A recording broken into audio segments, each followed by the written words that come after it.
Je sais pas si vous avez remarqué un truc, quand vous voyez quelqu'un qui va s'exprimer à l'oral devant une audience, ou alors quand vous allez cliquer sur la miniature d'une vidéo YouTube et que vous allez découvrir quelqu'un qui commence à parler, vous pouvez assez rapidement vous dire si la personne est crédible ou pas. Très rapidement, vous avez cette sensation qui arrive en vous et qui va vous dire « Ah oui, cette fille est crédible, ah oui, ce mec, il est crédible » ou alors « Ah, voilà, je sens que c'est un petit peu hésitant, je sens que ça manque d'assurance. » Et c'est évident que la crédibilité est un facteur très important qui va donner aux gens envie de vous écouter, qui va donner aux gens envie de vous croire, qui va donner aux gens envie de se laisser convaincre. Et ça, peu importe finalement ce que vous dites. Ce qu'il faut bien comprendre, c'est que le contenu vient après. On va d'abord évaluer cette notion de crédibilité en premier. Et d'ailleurs, cette notion de crédibilité dans l'expression orale ou dans ce qu'on peut appeler la rhétorique, c'est pas quelque chose qui est nouveau. Cicéron, qui est un orateur bien connu de l'époque romaine, alors un petit peu d'histoire, Cicéron il a vécu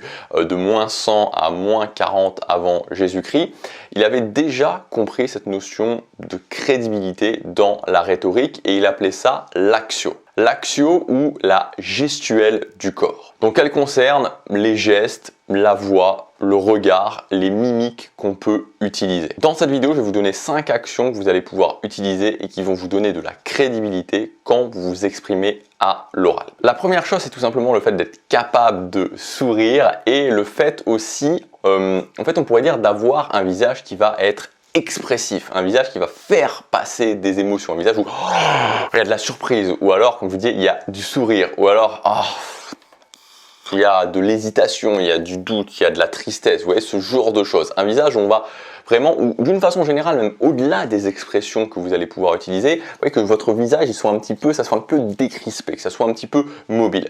En fait, ce qu'il faut bien comprendre, c'est que plus vous avez un visage qui est fixe, c'est-à-dire plus vous parlez comme ça quand je suis en train de parler, j'ai peu de mobilité au niveau, voilà, plus j'ai un visage qui est fixe et plus ça va donner cette impression de manque d'assurance, de manque de crédibilité. À l'inverse, plus justement je suis mobile au niveau du visage, plus je vais sourire aussi par exemple, plus ça va donner cette impression de décontraction, cette impression d'assurance, cette impression de confiance.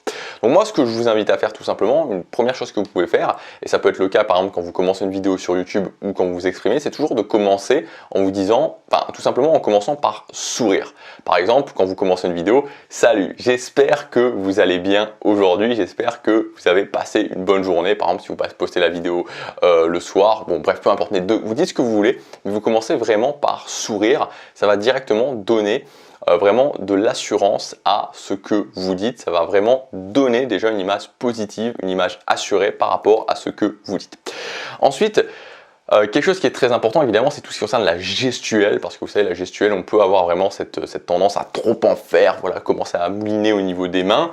Et évidemment, ça dépend des situations. Donc moi, ce que je vous conseille de faire, c'est que si vous êtes par exemple comme moi actuellement, donc vous ne voyez pas forcément, mais j'ai un bureau qui est juste là. Moi, je vous invite à la plupart du temps à avoir vos mains posées sur le bureau et à certains moments d'utiliser vos mains pour des choses assez précises. Mais la plupart du temps, d'essayer de laisser poser vos mains.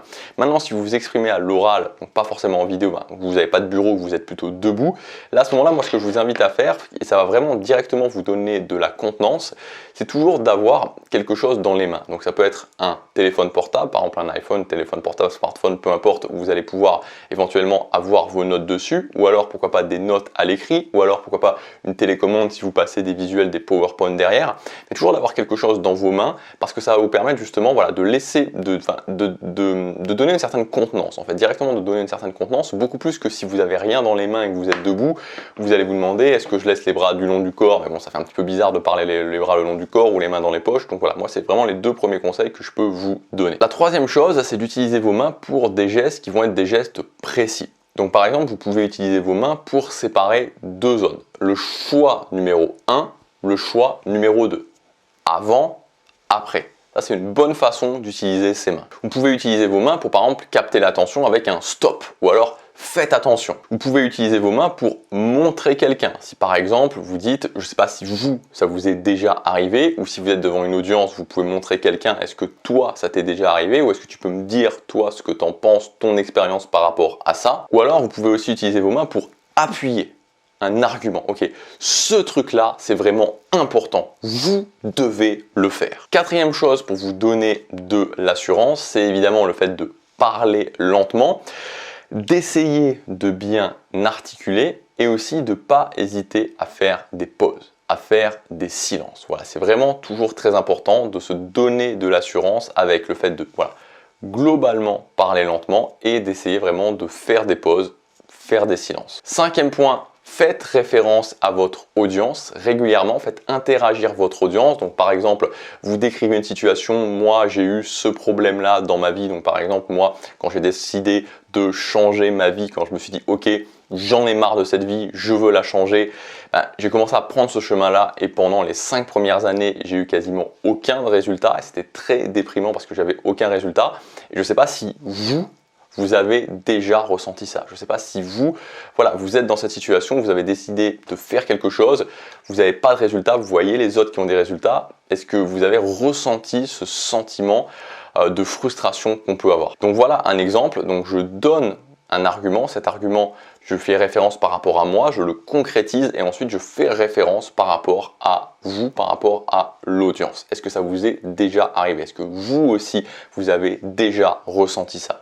Et ensuite, sixième chose très important, c'est de maîtriser ce que vous dites, et notamment Cicéron, il en parlait justement assez particulièrement de cette capacité de mémorisation. Donc maîtriser ce qu'on dit, c'est à la fois être capable de rédiger ce qu'on dit, c'est-à-dire à la fois être capable évidemment de ce qu'on dit, le posséder, ce qu'on dit, être capable de leur sans forcément par cœur, mais savoir ce qu'on va dire, savoir globalement le plan de ce qu'on va dire, mais ça passe aussi dans la façon dont on va le rédiger. Donc essayez quand vous allez faire une présentation à l'oral ou quand vous faites une vidéo, de vraiment avoir des bullet points qui sont suffisamment clairs pour vous, pour que vous puissiez les relire et vraiment maîtriser un petit peu ce que vous allez dire, mais que ce soit pas trop non plus, que vous deviez pas trop lire. Donc de trouver vraiment le juste milieu. Donc ce que j'essaie de dire ici, c'est que le fait de maîtriser ce qu'on va dire, ça passe par vraiment le fait de réviser ce qu'on va dire, mais aussi dans la façon dont on a structuré sa présentation. Voilà, j'espère que cette vidéo vous aura aidé. Si vous voulez aller plus loin, je vous ai préparé un PDF gratuit que vous pouvez télécharger dans le premier lien dans la description avec 5 exercices très concrets pour augmenter votre charisme, votre prestance et votre aisance à l'oral. Voilà, donc c'est des exercices 5 que vous allez pouvoir pratiquer très concrètement au quotidien. C'est gratuit, je vous laisse télécharger ça, c'est le premier lien dans la description et je vous dis à demain pour la prochaine vidéo. Passez à l'action, chaque jour compte.